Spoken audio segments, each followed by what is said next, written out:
শেখ হাসিনা যে খুব তাড়াতাড়ি ফিরছেন তার আরো একটা ইঙ্গিত দিলেন। আজকে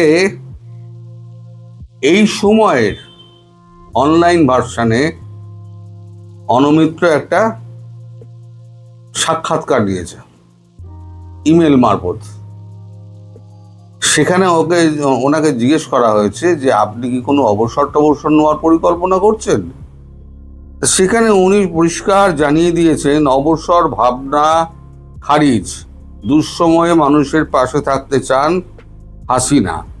নয়াদিল্লি থেকে এই সময়কে দীর্ঘ সাক্ষাৎকার দিয়েছেন বাংলাদেশের প্রাক্তন প্রধানমন্ত্রী শেখ হাসিনা। গণভবন ছেড়ে আসা ইস্তফা না দেওয়ার কারণ থেকে বর্তমান সরকারের মূল্যায়ন, নিজের দলের ভবিষ্যৎ পরিকল্পনা সব বিষয়ে খোলামেলা সবিস্তার কথা বলেছেন শেখ মুজিব কন্যা।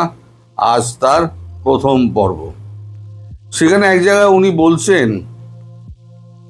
যে আমার বাবা বঙ্গবন্ধু শেখ মুজিবুর রহমান আমাকে মানুষের শেষ দুঃসময়ে তাদের পাশে থাকার শিক্ষা দিয়েছেন। 1981 সালে আমি যখন সব হারিয়ে দেশে ফিরেছিলাম তখন আওয়ামী লীগের কর্মীরাই ছিলেন আমার পরিবার। আজ সেই নেতাকর্মীরা নির্যাতিত, আমি কিভাবে তাদের ছেড়ে বিশ্রামে যাই। খুব সত্যি কথা বলেছেন উনি। বরাবরই একটাই কথা বলছেন যে যখন আওয়ামী লীগ পরিবারের সমস্ত তার সমর্থক সন্তানের মতো তারা যখন এই দুঃসময়ে কঠিন সময় পার করছেন তখন তিনি ভারতে সুস্থির থাকতে পারছেন না। আমি বারবার আপনাদের বলেছি তিনি অস্থির হয়ে উঠেছেন, দেশে যাওয়ার জন্য অস্থির হয়ে উঠেছেন। ভারত সরকারও তাই আর দেরি করতে চাইছে না। তিনি বারবার একই রিকোয়েস্ট করছেন যে আমি একাই ফিরতে চাই, আপনারা আমাকে অনুমতি দিন। কিন্তু ভারত সরকার যতক্ষণ না সেট আপ রেডি হচ্ছে ততক্ষণ পর্যন্ত তাকে অনুরোধ করেছেন আপনি দয়া করে শান্ত হন, আপনার দেশে ফেরার ব্যবস্থা আমরা খুব শিগগিরই করছি, আমাদের ওপরে ভরসা রাখুন। তাই উনি ভারতে রয়েছেন, কিন্তু তার অস্থিরতা এতটুকু কমেনি, যেটা আমি অনেকগুলো ভিডিওতে আপনাদেরকে আগে বলেছি। এখন তো ধরুন আপনার যখন জার্নির টাইম যখন এগিয়ে আসবে তখন দেখবেন আপনার কত তাড়াতাড়ি আপনি প্লেন ধরবেন, ট্রেন ধরবেন, বাস ধরবেন, আপনার একটা হুড়োহুড়ি থাকে মনের মধ্যে। এখন শেখ হাসিনার ভেতরেতে একটা ঝড় চলছে, কখন তিনি দেশে ফিরবেন, কখন তিনি সাধারণ মানুষের পাশে দাঁড়াবেন। এবং আমি আপনাদের যে বারবার বলি যে আমার স্থির বিশ্বাস এবং তার কথাবার্তায় যেটা আমি ধরতে পেরেছি যে উনি খুব শিগগিরই ঘোষণা দেবেন, খুব শীঘ্রই।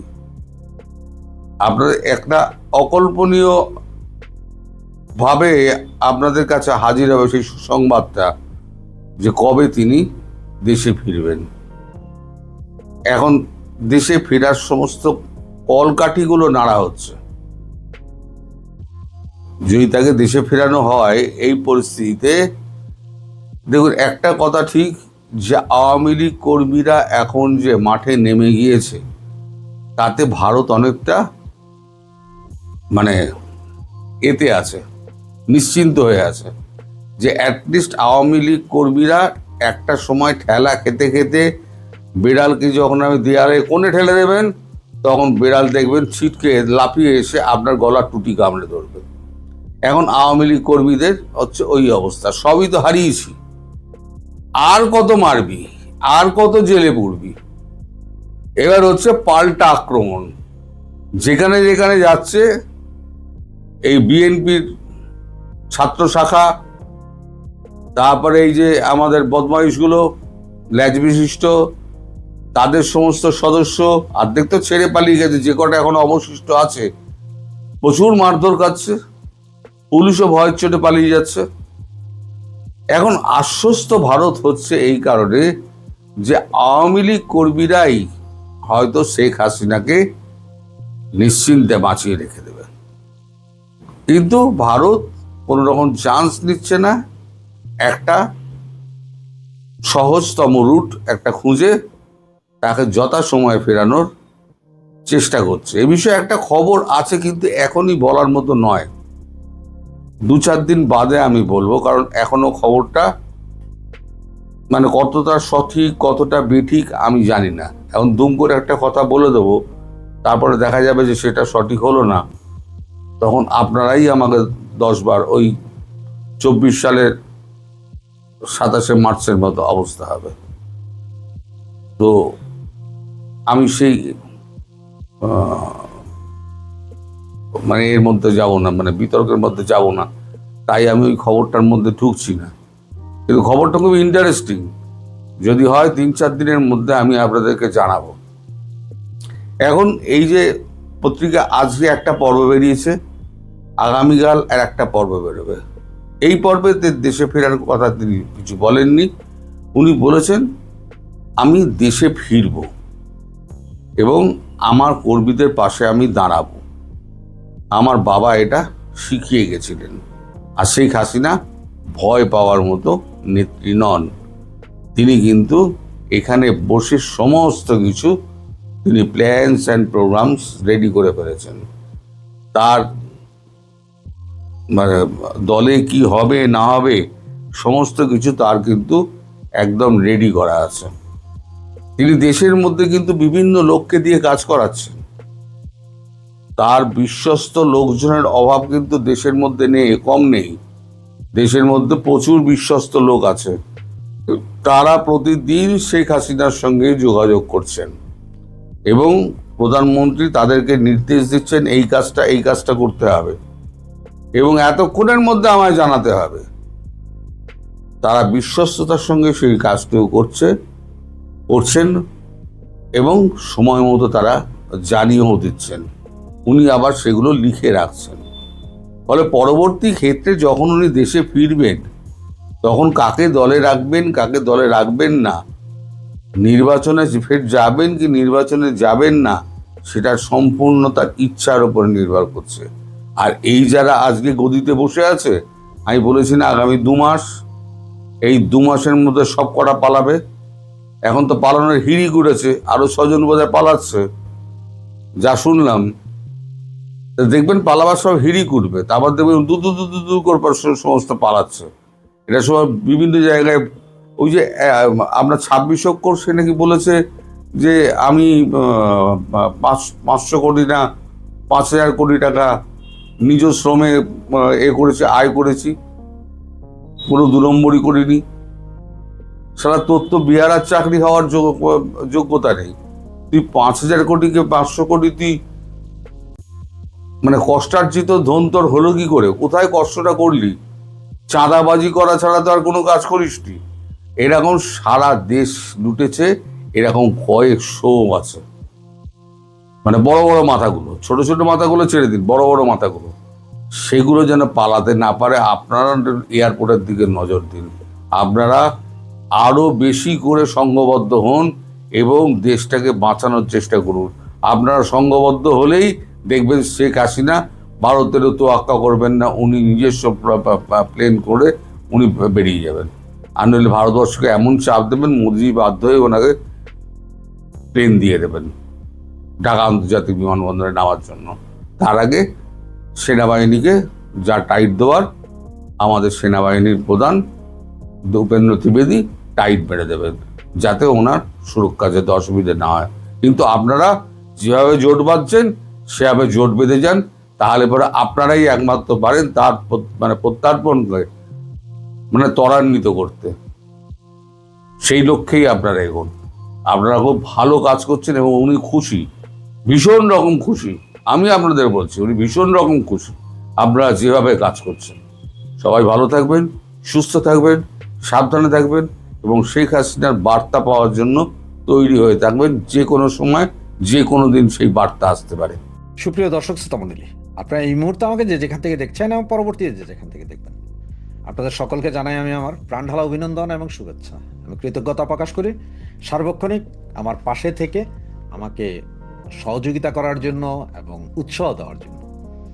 এবং সাবস্ক্রাইব করতেও ভুলবেন না, কারণ এই যুদ্ধটা আসলে আপনাদের সহযোগিতা এবং সাবস্ক্রিপশন ছাড়া করা অসম্ভব। আপনারা আছেন বিদায় হয়তো নতুন নতুন কন্টেন্ট বানাই, নতুন নতুন বিষয় নিয়ে কথা বলি, আপনাদের সাথে শেয়ার করি আমার চিন্তা চেতনা। তাই বলে আমার চিন্তা চেতনা যে আপনাদের সবার চিন্তা চেতনা এক হবে তাও না, সেই বিশ্বাসটুকু আছে, সেই সম্মানটুকু আছে। সুতরাং আপনারা কোনটা ভালো মনে করেন, কোনটা খারাপ মনে করেন, সেটা ভিডিও কন্টেন্টের নিচে আপনারা কমেন্টসে জানিয়ে দিতে পারেন।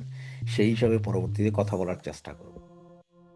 তো এতক্ষণ আপনার ব্যানার এবং হেডলাইনে যেটা দেখলেন তা নিয়ে হয়তো আপনার চিন্তিত হয়ে গেছেন যে ঘটনা কি, যে আমি যেটা বলেছি যে ওকা আবার কোন ষড়যন্ত্রের সঙ্গী হচ্ছেন, শিকার হচ্ছেন বা করছেন।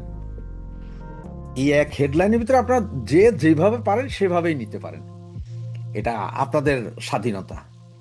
তবে আমার কাছে মনে হয় যে ওবায়দুল কাদেরকে নিয়ে গত 2 দিন যাবত যে কথাবার্তা, কন্টেন্ট এবং বিভিন্ন জনে বিভিন্ন কিছু বলছেন, তা নিয়ে কিছু কথা মনে হয় আমারও বলা উচিত।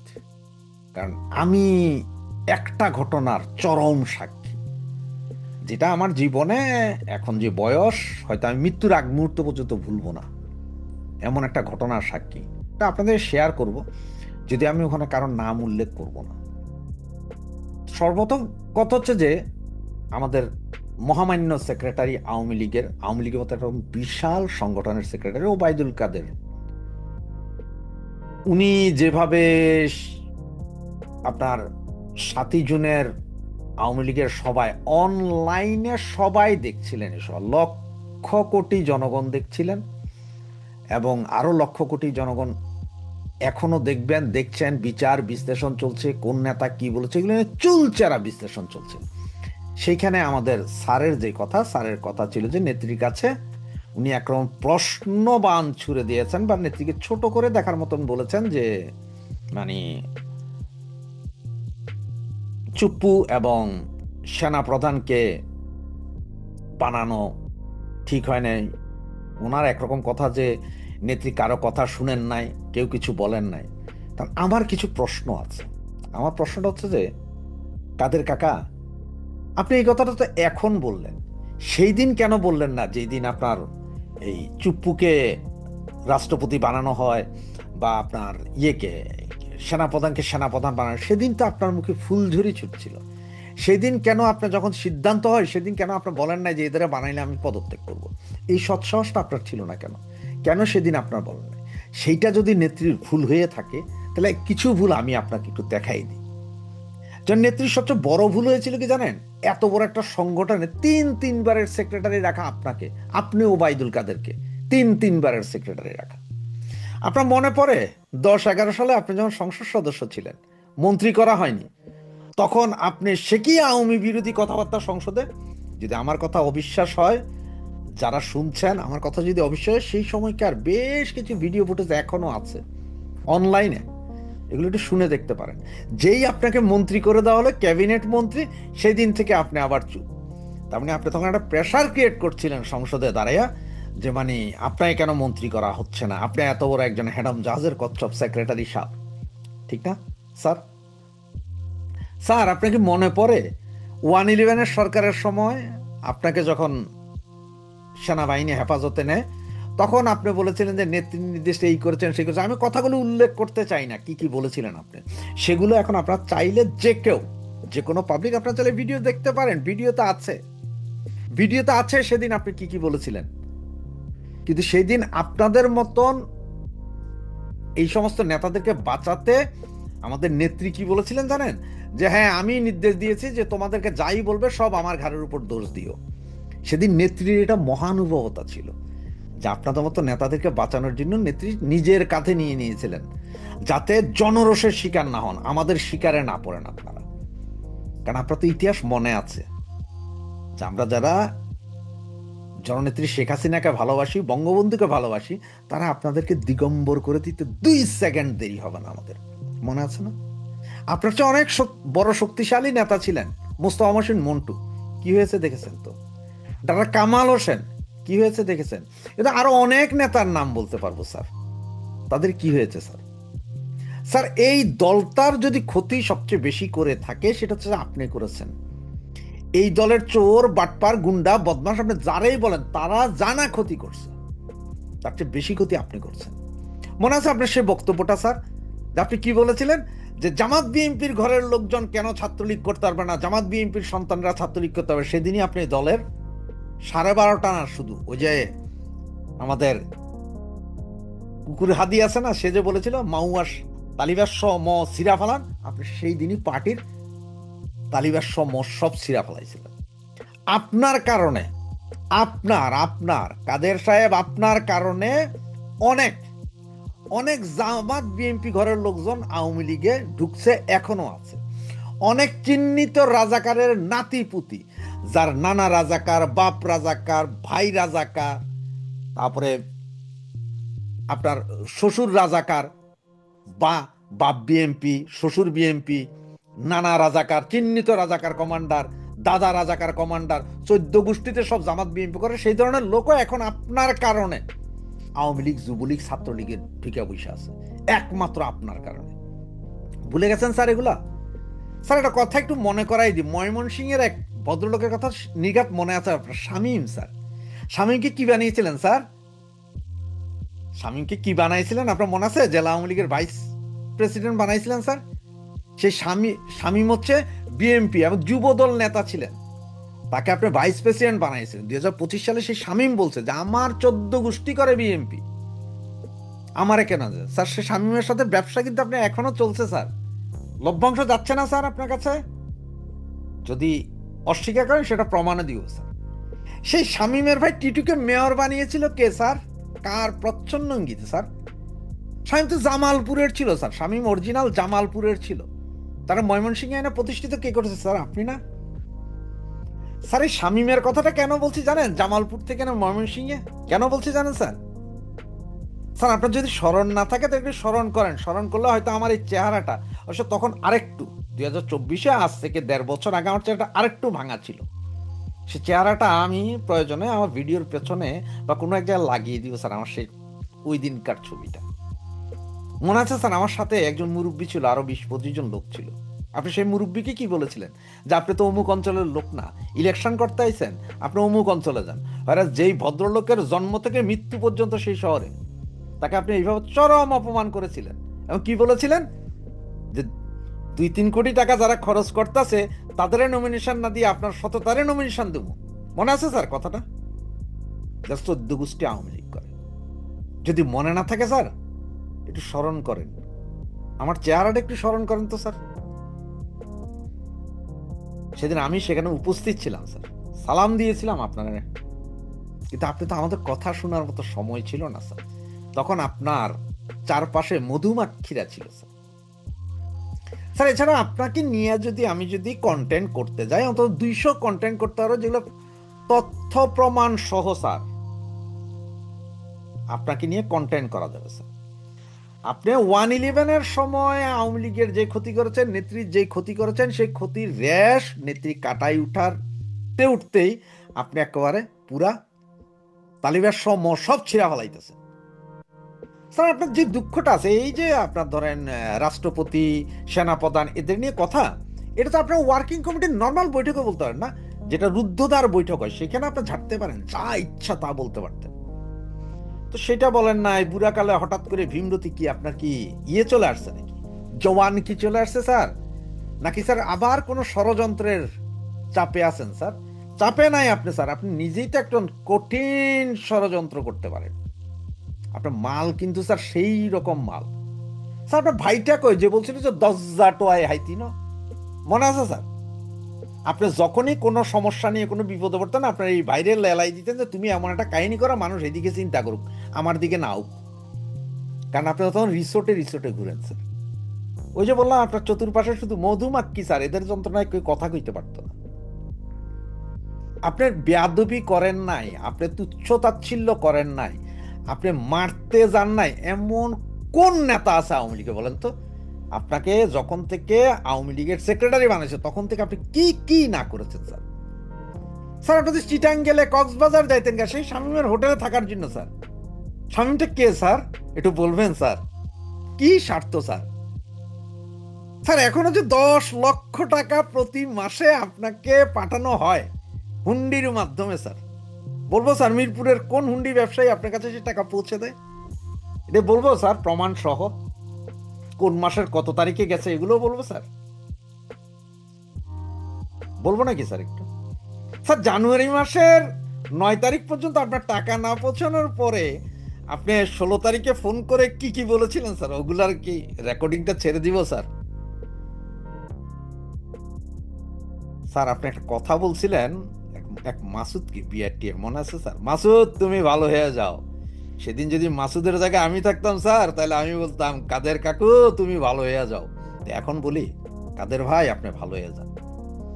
Due to my with respect, fully respect, আপনি আওয়ামী লীগের এখনো সেক্রেটারি পদে আছেন, নেত্রী এখনো কিছু বলে নাই, তাই হয়তো আপনাকে এখনো সম্মান দেখাচ্ছে। কিন্তু একবার যদি আপনাকে ছুঁড়ে ফেলে দেয়, আপনার অবস্থাটা কি হবে দেখেন স্যার। আপনার আকামের ফিরিস্তি 300 বছরও শেষ হবে না।